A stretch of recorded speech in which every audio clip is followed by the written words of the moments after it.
आज का अपना टॉपिक रहेगा डिवीजन एल्गोरिथम ऑफ पॉलिनोमियल। बहुपद में भागफल कैसे दिया जाता है।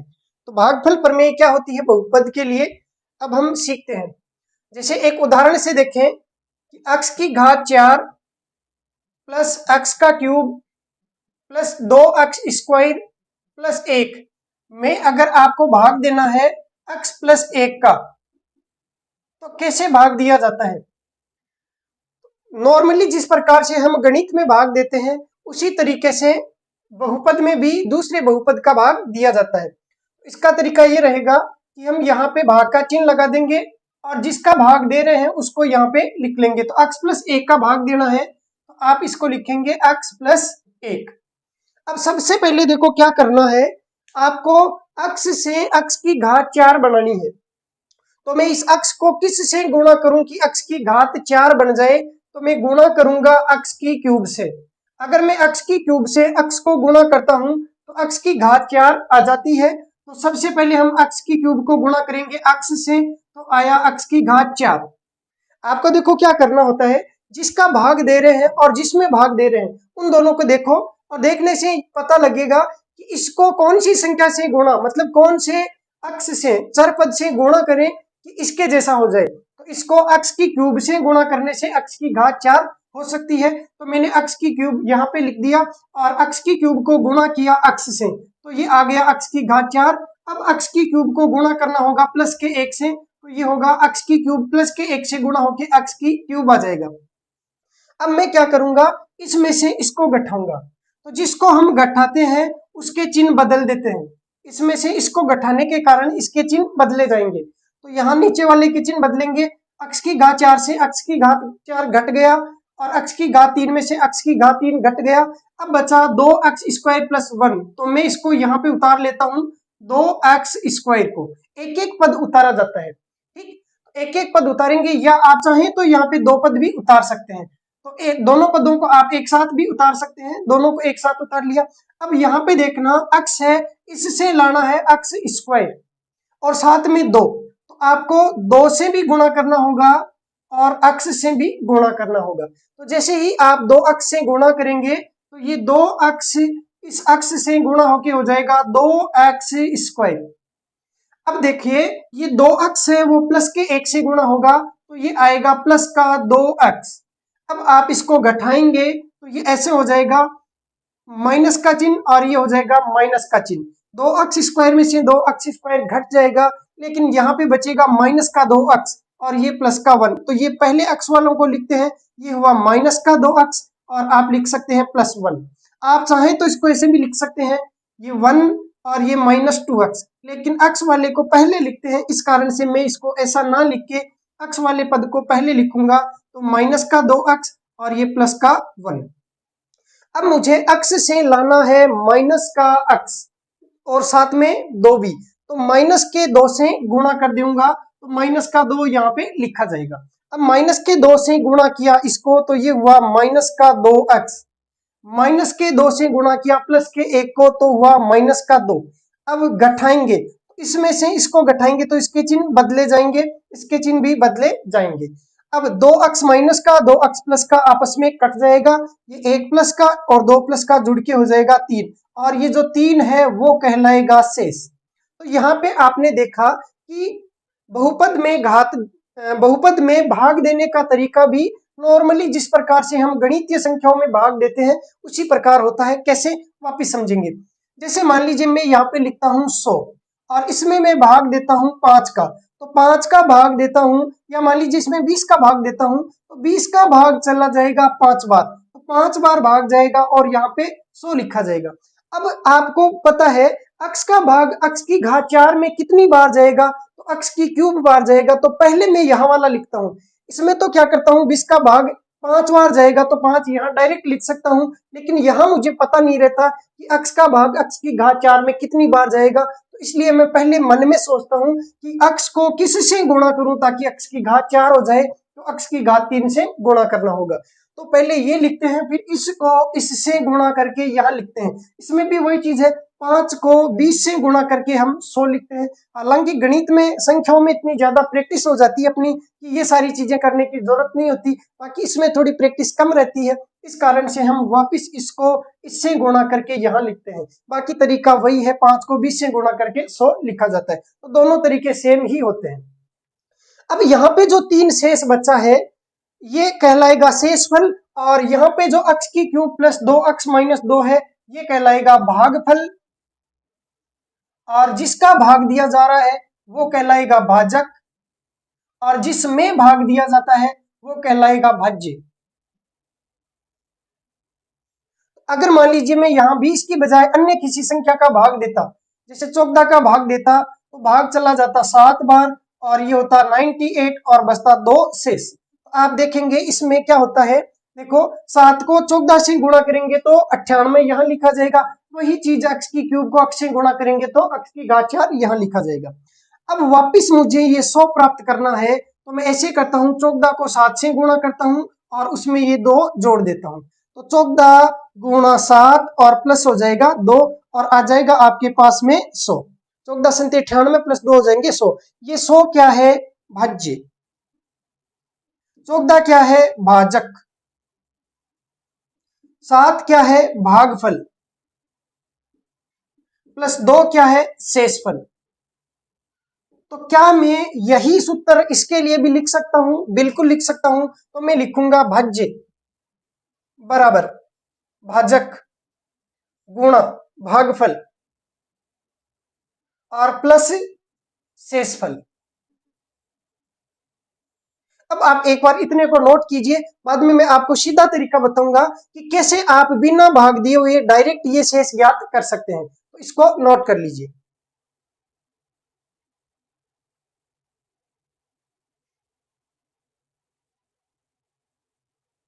नोट कर लिया होगा शायद। अब मैं थोड़ी सी जगह इधर खाली कर लेता हूं और डायरेक्ट तरीका देखते हैं कि किस प्रकार से हम डायरेक्ट शेषफल ज्ञात कर सकते हैं। आपको पता है x प्लस 1 का भाग देना है, तो जिसका भाग देना है उसको 0 के बराबर रख दो। शेषफल ज्ञात करने के लिए देखो सीधा तरीका है, जिसका भाग दे रहे हैं उसको बराबर लिखो 0 के, और वहां से x का मान ज्ञात कर लो। x का मान आ गया -1, और ये जो मान है वो भाज्य में रख दो। तो भाज्य था x की घात 4 प्लस x की घात 3 प्लस 2x स्क्वायर प्लस 1, ये आपके पास में भाज्य था, इसमें मान रख दो। x का मान -1, तो -1 की घात 4 प्लस x की घात 3, इसका मतलब -1 की घात 3 प्लस 2 x स्क्वायर मतलब -1 की घात 2 प्लस 1। -1 की घात सम संख्या है तो प्लस का 1 आएगा, विषम संख्या है तो माइनस का 1 आएगा, सम संख्या है तो प्लस का 1 2 से गुणा होगा तो प्लस का 2, ये प्लस का 1 पहले से है, ये प्लस का 1 माइनस का 1 कट जाएगा, 2 प्लस 1 बचेगा 3, और आपके पास में आ गया है 3 शेष। और यहां पर भी कितना आया, 3 शेष। तो हम बिना भाग दिए हुए डायरेक्ट शेषफल ज्ञात कर सकते हैं। तो ये आपने नोट कर लिया। अब अगली हेडिंग लिखिए, शेषफल ज्ञात करना, बहुपदों में शेषफल ज्ञात करना। और इसमें आप थोड़ी सी थ्योरी लिख लीजिए। बहुपद में शेषफल ज्ञात करने के लिए, बहुपद में शेषफल ज्ञात करने के लिए भाजक को शून्य के बराबर रखते हैं, भाजक को शून्य के बराबर रखते हैं। उसके बाद में x का जो मान प्राप्त होता है, उसके बाद में x का जो मान प्राप्त होता है उसे भाज्य में रखते हैं, उसे भाज्य में रखते हैं। इस प्रकार भाज्य का जो मान प्राप्त होता है, इस प्रकार भाज्य का जो मान प्राप्त होता है वही शेषफल कहलाता है, वही शेषफल कहलाता है।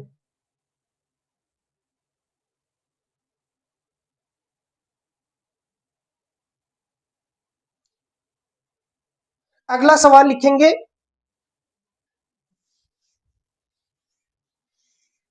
x की घात 4 लिखेंगे, x की घात 4 प्लस x की घात 3 minus 2x square plus x plus 1 में x माइनस 1 का भाग देने पर शेषफल क्या बचेगा?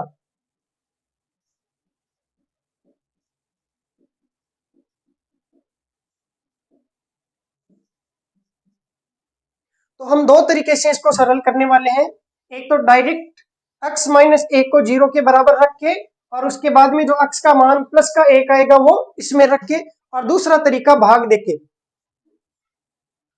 तो पहले हम देखते हैं भाग देकर।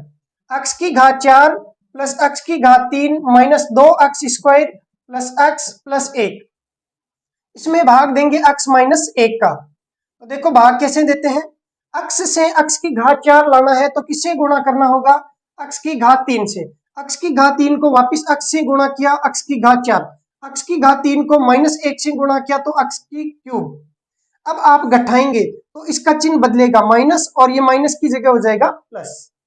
x की घात 4 में से x की घात 4 घट जाएगा, x की क्यूब प्लस x की क्यूब हो जाएगा 2x की क्यूब। अब अगला एक पद उतारो चाहे दो पद उतारो, इसमें कोई प्रभाव नहीं पड़ता है, तो हम एक पद उतार लेते हैं माइनस 2x स्क्वायर। अब x से आपको लाना है 2x की क्यूब, तो किससे गुणा करना होगा? x स्क्वायर से और साथ में 2 से।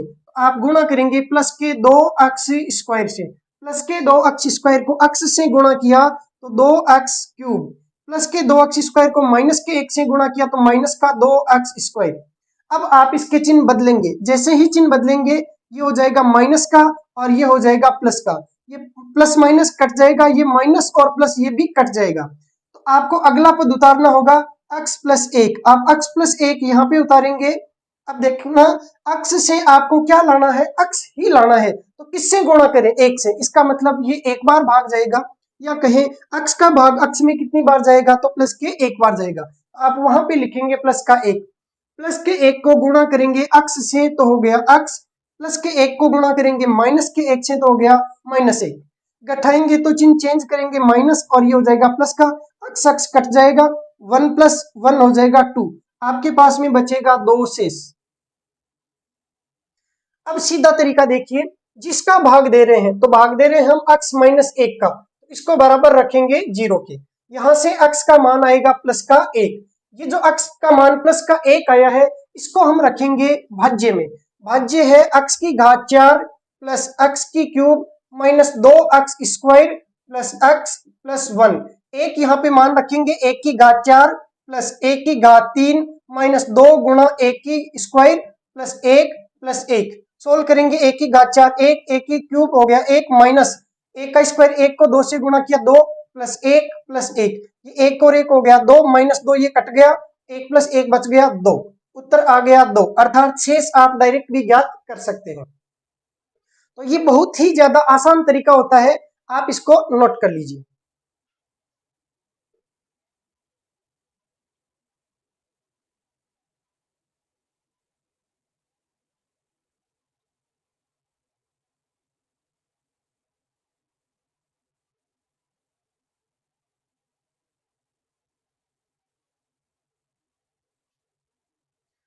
अगला सवाल लिखेंगे आप,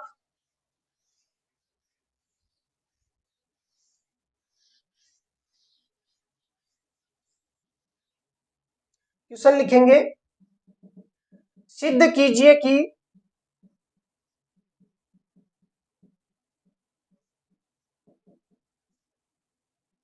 x की cube plus 3x square plus 3x plus 1 का एक गुणनखंड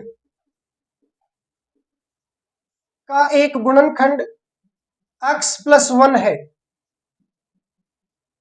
सिद्ध कीजिए कि x की cube plus 3x square plus 3x plus 1 का एक गुणनखंड x प्लस 1 है। अब आपको एक बात बताता हूं मैं, गुणनखंड क्या होता है। जैसे मान लीजिए 100 है कोई संख्या है, तो आप इसको टुकड़ों के रूप में तोड़ते हैं, 2 गुणा आप 50 लिख सकते हैं, आप इसको 10 गुणा 10 लिख सकते हैं, आप इसको 20 गुणा 5 लिख सकते हैं, आप अन्य संख्याओं के रूप में भी आप इसको लिख सकते हैं, जैसे 25 गुणा 4 भी लिख सकते हैं, आप 2 गुणा 2 गुणा 2 ऐसे भी करके और भी इसके टुकड़े कर सकते हैं। तो यहाँ पे ये सारे इसके गुणनखंड है। 2 एक गुणनखंड है, 50 एक गुणनखंड है, 10 एक गुणनखंड है। देखो गुणनखंड क्या होता है? गुणनखंड का मतलब होता है ऐसा टुकड़ा, खंड का मतलब टुकड़ा, जो गुणा के रूप में हो। तो आपने इसके टुकड़े कर दिए और ये टुकड़े गुणा के रूप में है। अब गुणनखंड की विशेषता ये होती है कि गुणनखंड का भाग जिस संख्या में जाता है, तो अगर पूरा पूरा चला जाए इसका मतलब वो उसका गुणनखंड है। मैं कहूं कि जो भाज्य संख्या है या जो मेन संख्या है, उसमें उसके प्रत्येक गुणनखंड का भाग जाता है। जैसे 100 यहाँ पे एक भाज्य संख्या है, तो इस भाज्य संख्या में अगर 2 का भाग पूरा पूरा जा रहा है, इसका मतलब 2 इसका गुणनखंड है। अगर 50 का भाग पूरा पूरा जा रहा है, इसका मतलब 50 100 का गुणनखंड है। अगर 10 का भाग जा रहा है पूरा पूरा, तो ये भी गुणनखंड है। 5 का भाग 100 में जा रहा है, इसका मतलब ये भी गुणनखंड है। 25 का भाग 100 में जा रहा है, इसका मतलब ये भी इसका गुणनखंड है। तो गुणनखंड की एक विशेषता होती है कि गुणनखंड का भाग भाज्य में हमेशा हमेशा जाता है, और हमेशा हमेशा भाग पूरा पूरा जाता है, इसका मतलब शेषफल क्या बचता है? 0। तो ये सवाल सोल्व करने से पहले साइड में आप एक नोट लिखिए। नोट, किसी भाज्य संख्या में, किसी भाज्य संख्या में उसके गुणनखंड का भाग देने पर, उसके गुणनखंड का भाग देने पर शेषफल हमेशा शून्य बचता है। उसके गुणनखंड का भाग देने पर शेषफल हमेशा शून्य बचता है। एग्जाम्पल आप लिखेंगे। एग्जाम्पल 100 के गुणनखंड, 100 के गुणनखंड 2, 5, 10, 20, 25, 50, 100, क्योंकि खुद 100 है, वो भी इसका एक गुणनखंड होता है। एक भी होता है, वैसे एक का भी भाग चला जाएगा। तो 100 के गुणनखंड, फिर सारे गुणनखंड लिख लिए। में से ऐसे लिखेंगे, में से प्रत्येक गुणनखंड का भाग, में से प्रत्येक गुणनखंड का भाग 100 में पूरा पूरा चला जाएगा। 100 में पूरा पूरा चला जाएगा।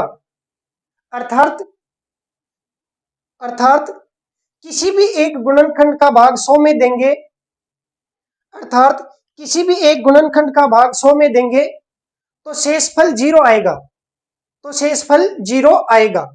अब ये जो आपने नई बात सीखी है, ये अप्लाई करेंगे इस सवाल में, ताकि आपका सवाल जल्दी से जल्दी सरल हो जाए। मैंने कहा कि आपको सिद्ध करना है कि ये x प्लस जो 1 है, ये इसका गुणनखंड है। अगर नहीं है तो आप लिख देंगे नहीं है, और अगर आ जाएगा गुणनखंड, इसका मतलब ये इसका गुणनखंड है, और आपको ये सिद्ध करके बताना है। तो आप जानते हैं कि अगर ये इसका गुणनखंड है, तो गुणनखंड का भाग इस भाज्य में देंगे, तो शेषफल क्या बचेगा? 0 बचेगा। और शेषफल अगर आप प्रूव कर देंगे कि 0 ही बच रहा है, इसका मतलब x प्लस 1 है, वो इस पूरे का गुणनखंड हो जाएगा। तो शेषफल ज्ञात करने के लिए आप क्या करते हैं? बहुत ही आसान है। जिसका भाग देना है उसको बराबर लिखेंगे 0 के। भाई गुणनखंड है, तो ये प्रूफ करने के लिए आपको गुणनखंड का भाज्य में भाग देना होगा। तो जिसका भाग दे रहे हैं उसको बराबर रखेंगे 0 के, x का मान ज्ञात कर लेंगे, और ये x का मान इसमें रखेंगे भाज्य में। तो भाज्य था x की cube plus 3x square plus 3x और प्लस 1।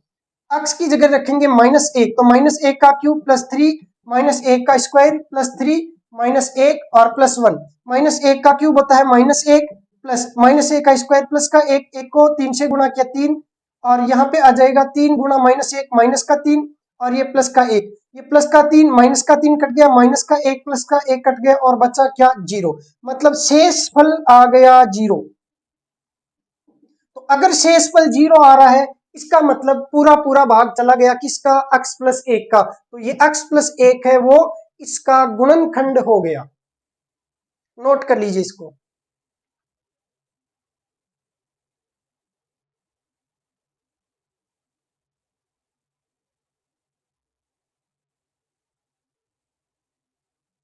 नोट कर लिया होगा शायद। अब दूसरा बेसिक तरीका, हम भाग देके चेक करते हैं कि अगर भाग पूरा पूरा जा रहा है, इसका मतलब ये गुणनखंड है, और अगर पूरा पूरा भाग नहीं जा रहा और शेषफल कुछ बच रहा है, इसका मतलब वो गुणनखंड नहीं है।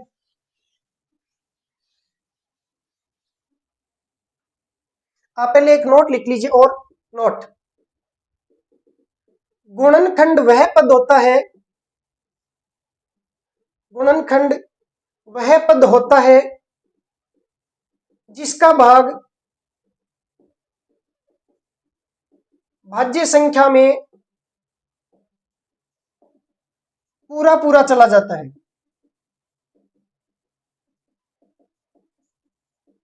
ये छोटी छोटी बातें हैं लेकिन इंपॉर्टेंट बातें हैं, आपको ध्यान रखनी चाहिए। अब यहाँ पे आते हैं, भागफल विधि से इसमें भाग देते हैं तो x की cube plus 3x² plus 3x plus 1, और इसमें आपको भाग देना है x प्लस 1 का। आपको x से लाना है x का क्यूब, तो किससे गुणा करेंगे? x के स्क्वायर से। x स्क्वायर से x को गुणा किया x का क्यूब, प्लस x स्क्वायर से 1 को गुणा किया x स्क्वायर। अब आप घटाएंगे माइनस माइनस, ये घट जाएगा, देखो ये तो कट गया, और ये 3x² माइनस x² तो कितना बचेगा? 2x²। देखिए 3x² था, गलती से 3 लिख दिया, इस कारण से मिस्टेक हो गई। तो 3x² था, इसमें से घटेगा x², तो 3x² माइनस x² बचेगा 2x²। अगला पद है प्लस का 3x। अब देखो x से लाना है 2x², तो किससे गुणा करना होगा? तो 2 और x से गुणा करना होगा। ये किया 2x से गुणा, 2x को x से गुणा किया 2x², 2x को प्लस के 1 से गुणा किया तो प्लस का 2x। अब इसको भी घटाएंगे, माइनस करेंगे माइनस करेंगे, जैसे ही घटाएंगे 2x² में से x² घटेगा, ये कट जाएगा, और 3x माइनस 2x, 3x में से 2x गया तो कितना बचा? 1x। अगला पद उतारेंगे प्लस का 1, ये x प्लस 1 है, x प्लस 1 है, तो कितनी बार भाग जाएगा? एक बार। 1 को गुणा किया x प्लस 1 से तो आ गया x प्लस 1। घटाएंगे, चिन्ह चेंज करेंगे, ये कट जाएगा ये कट जाएगा, और शेष क्या बचेगा? 0। अगर 0 शेष बचता है इसका मतलब भाग पूरा पूरा जा रहा है, और प्रूफ हो गया कि x प्लस 1 है वो इसका एक गुणनखंड है। इसे आप नोट कर लीजिए।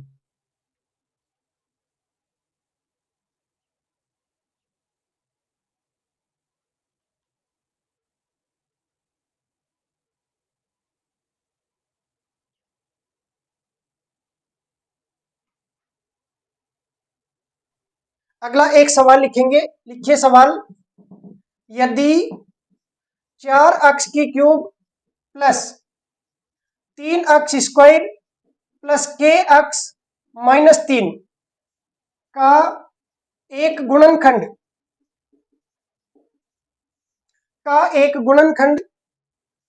यदि x माइनस 1 हो, यदि x माइनस 1 हो तो k का मान क्या होगा? तो k का मान क्या होगा, ये आपको सोल्व करना है। दिया हुआ है, यदि 4x की cube plus 3x² plus kx minus 3 का एक गुणनखंड यदि x माइनस 1 हो तो k का मान क्या होगा? अब आपको दे रखा है कि भाई इसका ये गुणनखंड है, इसका मतलब शेषफल क्या बचेगा? 0।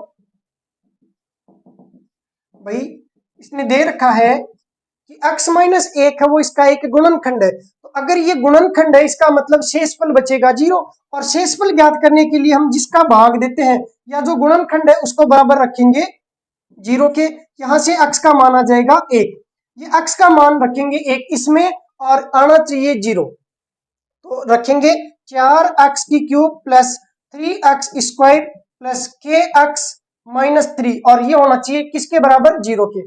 क्यों होना चाहिए वापस समझेंगे। देखो हम जिसका भाग दे रहे हैं अगर उसका भाग पूरा पूरा चला जाए तो शेषफल 0 बचेगा, और 0 शेषफल बचेगा इसका मतलब जिसका हम भाग दे रहे हैं वो उसका एक गुणनखंड हो गया। अब इसने पहले से कह दिया कि भाई ये इसका गुणनखंड है, इसका मतलब इसका भाग पूरा पूरा जाएगा और शेषफल बचेगा 0। तो शेषफल ज्ञात करने के लिए हम जिसका भाग देते हैं उसको पहले 0 के बराबर रखते हैं, 0 के बराबर रखने से x का मान 1 आ गया। अब आप जानते हैं कि इसमें शेषफल 0 बचेगा, तो शेषफल बराबर लिख दिया 0, और x का मान अब हम 1 रख देंगे, तो ये 4 गुणा 1 का क्यूब प्लस 3 गुणा 1 का स्क्वायर प्लस k, और गुणा x का मान 1 माइनस 3 और बराबर होना चाहिए 0। ये 4 गुणा 1 हो जाएगा 4 प्लस 3 गुणा 1 हो जाएगा 3 प्लस k और माइनस 3 बराबर 0। ये माइनस का 3 प्लस का 3 कट गया, k का मान हो जाएगा, ये 4 इधर पक्षांतरण होगा तो k बराबर आएगा माइनस का 4। उत्तर k का मान आ चुका है -4, आप इसको नोट कर लीजिए।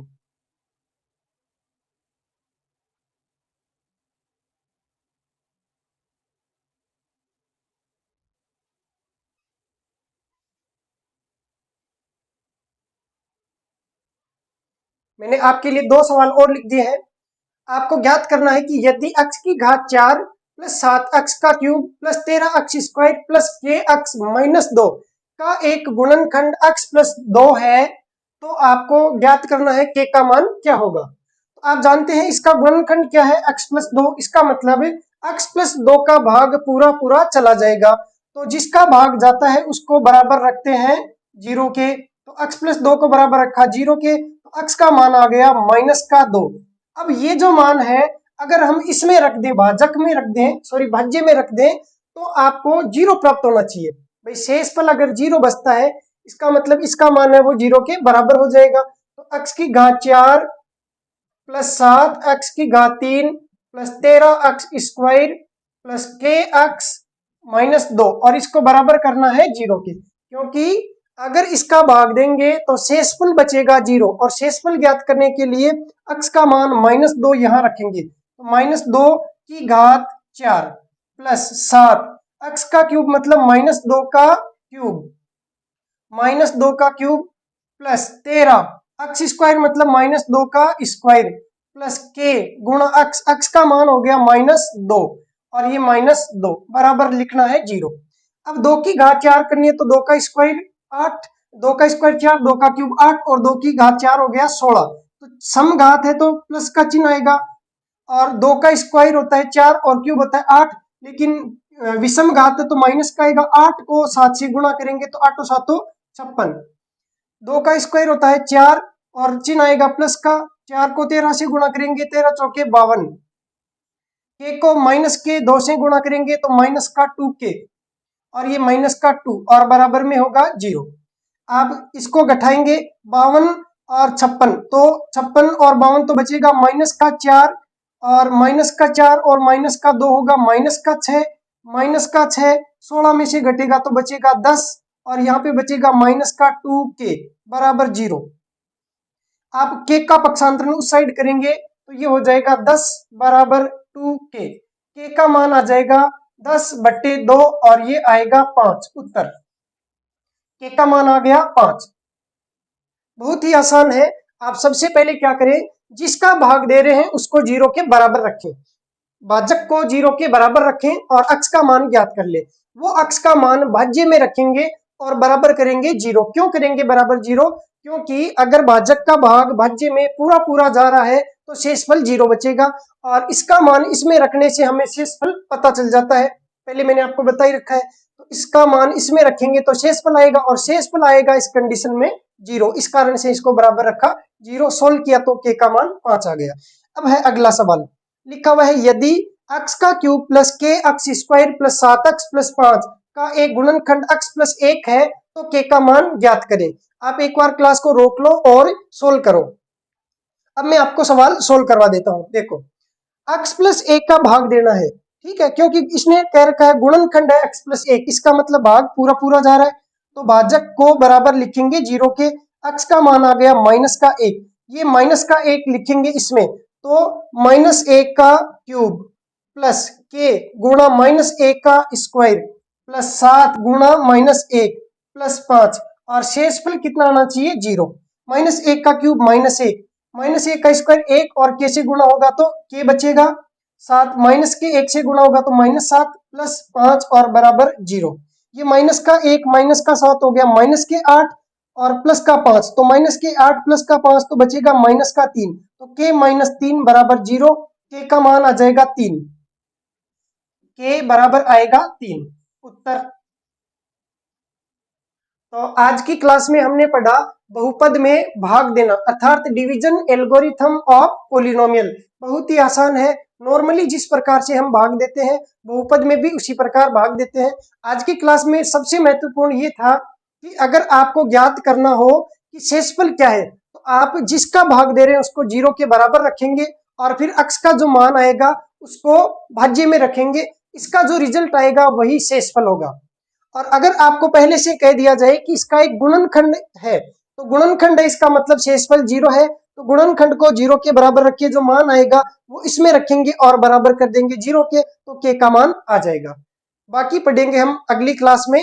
धन्यवाद।